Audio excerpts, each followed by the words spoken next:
future to the artists, philosophers, and scientists of the preceding millennium, most of which of you saw. They foresaw that by now mankind would have hovercrafts and space colonies and computers indistinguishable from humans and robots and plenty of clones. In our number one story in the countdown, if progress does not march quite that fast, we have now managed this as a civilization, an arm that has its own ear. That man, Stelios Arcadiou, an Australian philosopher and performance artist who calls himself Stellark, it took him 10 years to find a surgeon willing to graft that ear to his arm, since there was obviously no clinical need for a third ear. It required more than one operation, the last one in September of last year. The new appendage was grown in a laboratory from cells. One practical problem, obviously, you'd have to be wearing short sleeves for the thing to work very well. Hello! Actually, the ear is not functional, yet. Stellark apparently did this for the sake of art and provocation. But he does plan on having the ear implanted with a microphone and Bluetooth transmitter, quoting Stellark, "That way, you can listen to what my ear is hearing." Stellark presented his work in Newcastle, England. Joining me now, Edward Meyer, for 30 years an archivist with Ripley's, believe it or not. Thank you for your time tonight, sir. Good evening, Keith. Okay, we think we know why this guy did this, but we still want to know why. Why do something like this? I wish I knew. It's got to be the strangest thing I've come across in a long time.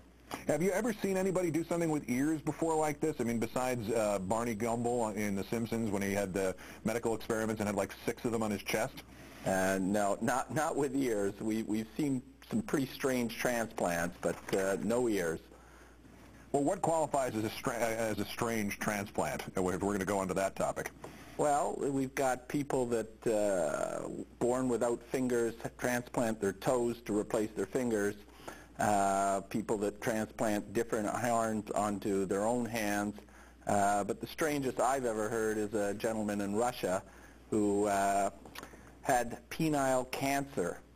And he had his parts removed and then ended up having his middle left finger implanted as a penis.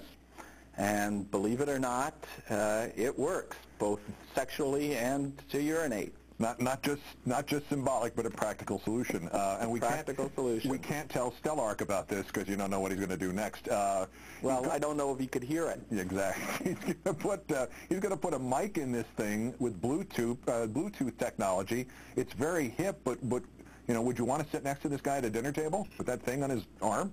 Well, he's the kind of guy that makes Ripley's, the world of Ripley's work. I mean, I'd love to talk to him and find out just why he did it, because that's the great believe it or not question, but why? But ultimately, he's probably not the best dinner companion. It may not be politically correct now, but there was a time when our culture paid intense attention to what were ungenerously called freaks. Giants, tiny generals, people with extra body parts. Were most of those old school freaks actually fakes or physiological anomalies? Oh no, they're definitely not fakes. There was illusionists that created things like disappearing a lady with no head or a lady that appears to be part reptile. But the typical circus sideshow human oddity is the words I prefer rather than freak. But somebody like Francisco Lentini really did have 3 legs, and somebody like Robert Wadlow really was 8'11" tall. People have a general curiosity to human oddities.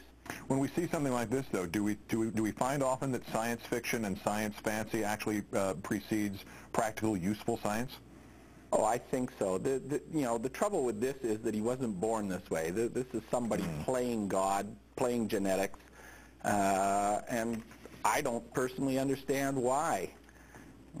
Well, we certainly can ask him because he's certainly going to be able to hear us or at least he hopes to. Right, as the commercial goes we've been waiting for this all day. As the commercial goes for the cell phone provider, can you hear me now? Edward Meyer, an archivist with Ripley's, believe it or not. Great, thanks for your time, sir. Thank you. That's countdown for this, the 1,625th day since the declaration of mission accomplished in Iraq. From New York, I'm Keith.